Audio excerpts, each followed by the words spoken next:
Hi, welcome back to the Restoring Aquina project. In this episode, I'm going to be doing a lot of different woodwork, engine work, and miscellaneous projects. I'm finishing up this graving piece that I just put in on the cockpit combing. Turned out pretty well. So I'm not really concerned about grain direction because it's going to be covered up by that piece attaching there. So yeah, I'm just sanding it flush and it'll be ready for some finish. So the finish that I'm using requires 24 hours between the two coats, and I put on the first coat yesterday afternoon, and then unfortunately today it is cold and rainy outside, so I've moved everything downstairs into my shop in the basement, and it's a little cramped, but I am going to use what I have and put the second coat on. So the instructions for the finish says that the wood needs to be at least 50 degrees, and we're close to that, but I'm just putting this heater on to make sure that we're good and warm and I won't have any problems. And the lighting isn't the best, but I moved my shop light over into here, and then I also have a flashlight, so I'll be able to check all the gleams and stuff like that, so I can make sure that my coat is nice and smooth and even.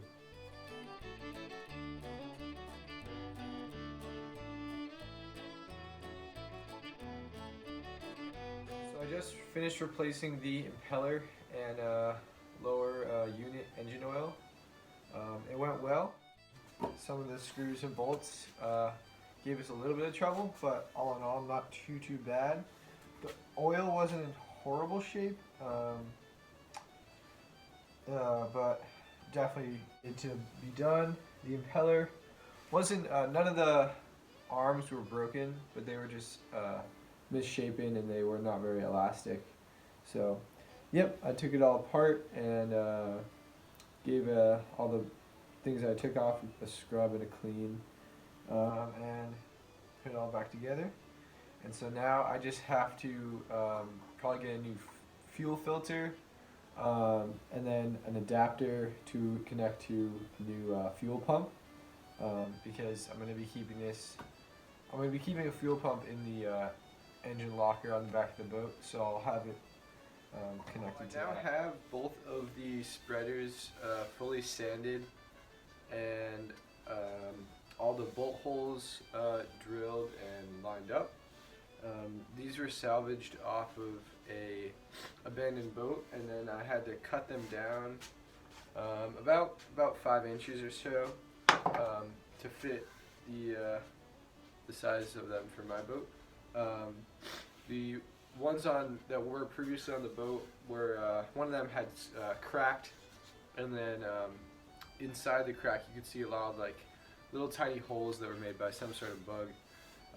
So it was definitely a good idea to replace both of them, and I like the look of these. They're pine, but they're nice and old and strong. So it should have a nice look. So now I have to move on to so I now have them clamped to the edge of the table, and I'm going to wipe them down with acetone before I put the varnish on, just to make sure all the dust is off.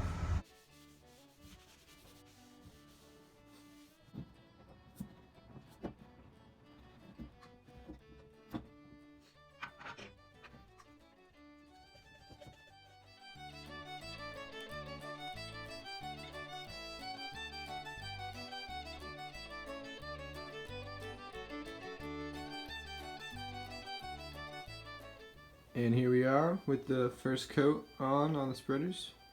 So I'm now working on this this piece that it goes under the Traveler. It's what the Traveler mounts to, and it was just really rotten.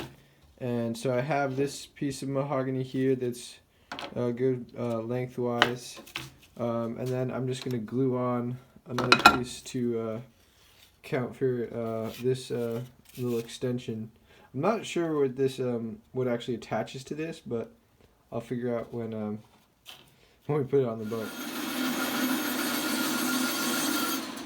Alright, so here we have the two pieces glued together, and I put them on both on this sheet of plywood to make sure the bond was flat, because this long piece had a slight bow into it in it, which is fine, if not good, because it is gonna have to curve to shape the deck. But for this, I wanted this to be nice and flat. Right now, I'm kind of just working my way through all of the rotten pieces of the boat and replacing them. I still have to finish installing the pieces of the tow rail that I'm replacing.